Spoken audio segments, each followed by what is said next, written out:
So Jesus says, surely there won't be a time for your generation. And this is in the chapter with the disciples. And I want you to go into these chapters, and I want you to read, and I want you to verify these things for me.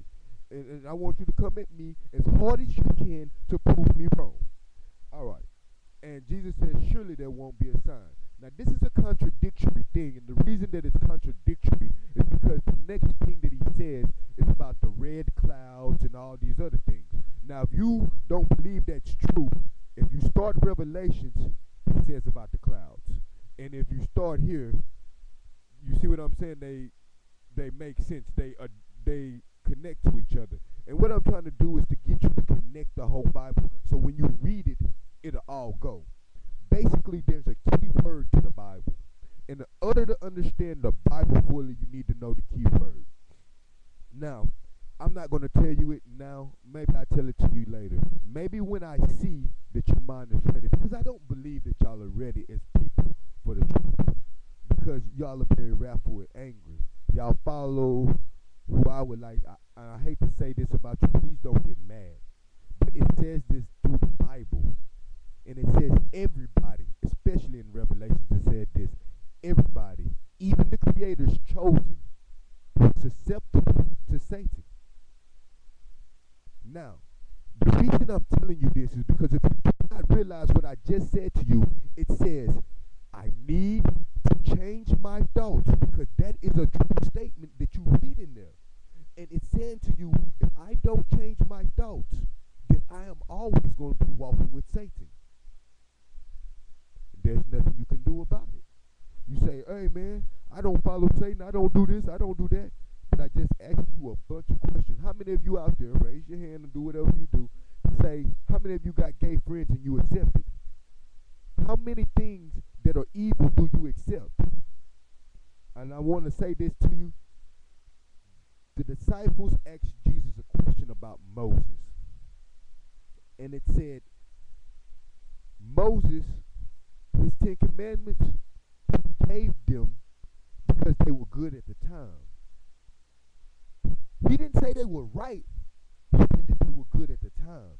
He said that, so basically what he's saying is, Moses was just trying to be nice.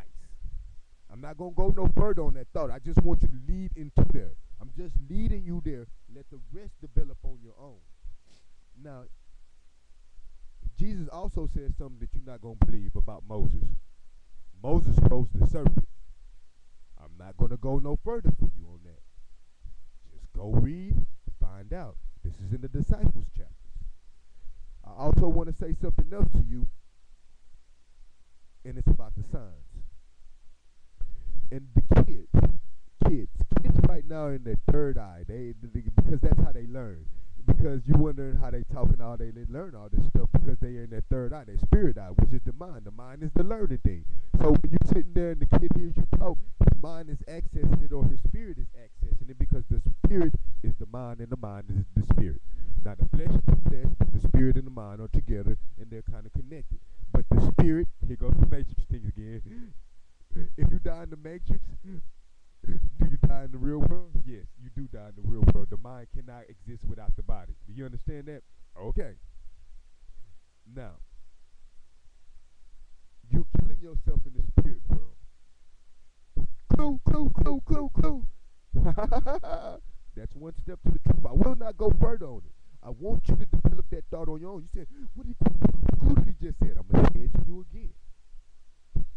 The flesh, the matrix code. I'm not even going to say it again because I can't even really remember it. And I have so many thoughts going through my head. I don't want to stop because I did this already, and I don't want to stop because if I stop, then I might lose my line of track that I'm trying to tell you. But if you was to talk to me on the sideline, text and all that, and ask you questions, I can fairly surely get you where you need to be.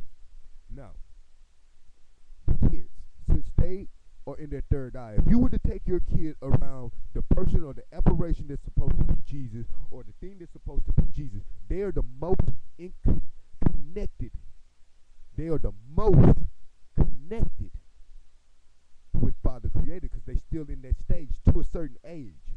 Once they learn the things that they need to learn and start learning the way of the flesh, and they stop losing the way of the spirit, that's why when kids are young, they're so so spiritual and so all this, and they're inflamed with all the spirit stuff and good and bad and stuff like that. That's why. Until they get to a certain age, because they learn from you. You understand that? So, you're saying that everything here, now just listen to what I said. A child learns from his father. Don't speak blasphemy. Clue. Don't speak blasphemy. A child learns from his father. That goes back to that gay thing. Now, and everything else you say bad about Father Creator when you say these things. So you're saying Father Creator is bad, or you're saying he's good? And I'm going to lead you to this thought. And this is why I say heaven exists and hell exists, but hell doesn't really exist. This is the line. It's a prayer that we teach all our kids, and everybody teaches us. It should be done in heaven as it is in earth. First it's done in heaven, and then it's done in earth. Do you understand that? So if earth is considered a hell right now, what would you consider heaven? Now, I'm not saying that Father Creator does not have control. Clue. I'm not saying Father Creator doesn't have clue. I'm not saying Father Creator doesn't have clue. Now, what I'm trying to do is lead you onto these thoughts. Why did I go there? How did I get there? How do I still believe in Father Creator so much with a thought like that? That's what you need to find out. I still believe in this man so much, undoubtedly, with that thought. Isn't that a thought that should lead you to bad? And it should, it would, and it will. Signs. I want to tell you one of the most potent signs and a truthful sign. How do you know it's truthful? I'm going to give you this. This is called the too late sign. There's a time limit that we have been given. How do I know there's a time limit? Because through the whole Bible it says, at this given day, at this time, at this, it's an appointed time for everything. Appointed time for Christ. And when I say this, appointed time for Christ, imagine this. Clue. Revelations means revealing. Well, revealing what? Revealing the truth. One thing. Revealing, could it mean revealing to Christ? Why do I say this? Because it says we had to know these things at a certain time. It's like he almost woke up at a certain time. So these things had to be. I'm not going to go that further for you. I want you to develop that thought on your own. You say, what did he say again? At a certain point in time, what if Christ was here the whole time, but he was asleep and he needed to wake up? Well, that would make sense for a revealing. Because wouldn't Christ know everything he needed to know already? Wouldn't he know his jobs? Wouldn't he know what he needed? Hold on.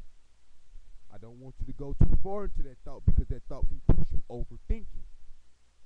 And it can lead you bad. But I just wanted to let you know the development stage.